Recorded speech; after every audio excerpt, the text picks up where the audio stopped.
Bahwa saat ini pemerintah sedang gencar ya Pak dalam membentuk koperasi Desa Merah Putih di berbagai daerah.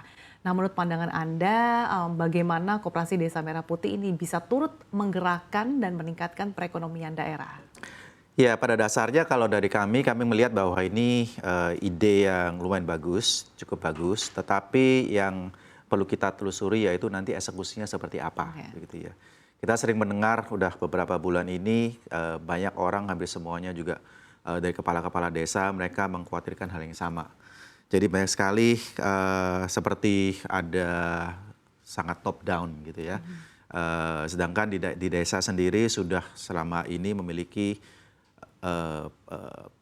rencana-rencana yang Ya. sudah jalan, prioritas-prioritas sudah jalan dari dana desa dan lain sebagainya. Jadi itu mungkin yang secara garis besar perlu dijelaskan lebih baik. Kalau kami juga melihat dari eksekusinya nanti, dilihat dari pemerintah kelembagaan yang terkait. Ka- Hal untuk bisa berhasil itu kan tentunya perlu ada 2 atau 3 hal ya. Ya. Satu yaitu idenya tersebut, yang mana dari sini Koperasi Merah Putih yang menurut kami cukup bagus, tapi kita juga melihat bahwa sudah ada sebetulnya bentuk-bentuk struktur-struktur tersebut. Nah, itu kita harus adanya pemetaan apa yang sudah ada, apa yang belum ada, apa yang berhasil, apa yang belum berhasil, dan kenapa tidak berhasil, dan kenapa kalau berhasil.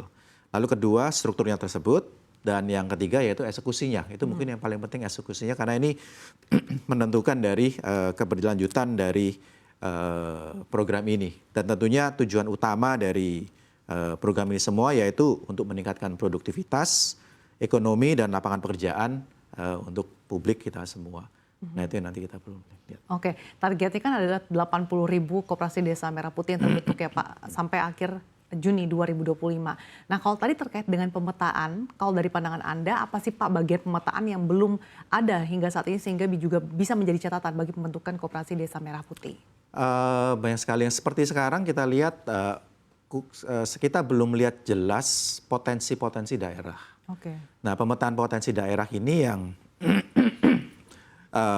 perlu kita petakan dengan baik dan dilakukan secara step by step. Saya juga mendengar bahwa sebetulnya sebelum betul-betul formally launching itu akan ada 80 koperasi Merah Putih yang akan sebagai prototyping. Oke. Menurut saya itu cukup baik sekali, tetapi mengenai berapa yang nanti ready dan berapa yang belum, itu perlu kita kaji lagi. Jadi ini sebetulnya kan program yang sangat panjang ya, program puluhan tahun ya. Jadi kita lihat Targetnya Oktober negara-negara bisa langsung beroperasi Pak? operasi ya, tapi kan tentunya harus ada pengukuran dan pengukurannya based on apa, KPI-nya apa, itu nanti menentukan berhasil atau enggak dan apa yang tidak berhasil. Nanti kan perlu memerlukan dashboard gitu ya, kalau misalnya di dunia industri IoT-nya gitu ya.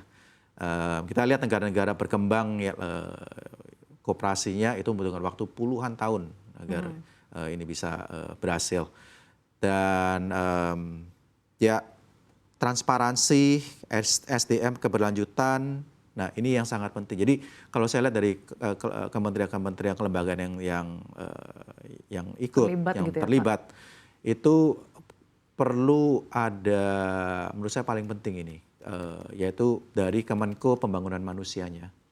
Karena disitulah diisi softwarenya. Kalau seperti komputer itu hanya ada hardwarenya aja, tapi tidak ada operating system yang bagus atau AI-nya gitu ya.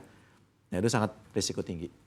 Jadi mungkin pandangan Anda Kementerian Kemenko Pembangunan Manusia seharusnya juga turut terlibat ya Pak ya dalam menggodok terkait dengan pembentukan koperasi Desa Merah Putih. Kalau terkait dengan SDM sendiri bagaimana Anda melihat kesiapan Pak sejauh ini bagi mungkin masyarakat di desa? Ya beberapa tahun terakhir saya berusaha mempelajari ya sistem koperasi ini kan sangat sudah dicetuskan dari lama, dari zaman Bung Hatta atau even sebelumnya.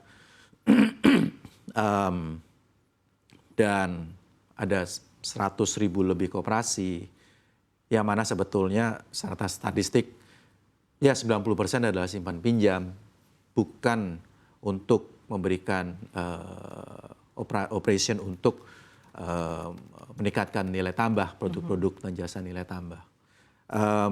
Jadi banyak juga yang gagal karena kurangnya kontrol, pendataan yang kurang, digitalisasi masih belum bagus atau dan pengawasan dan governance itu lemah dan prosesnya banyak manualnya.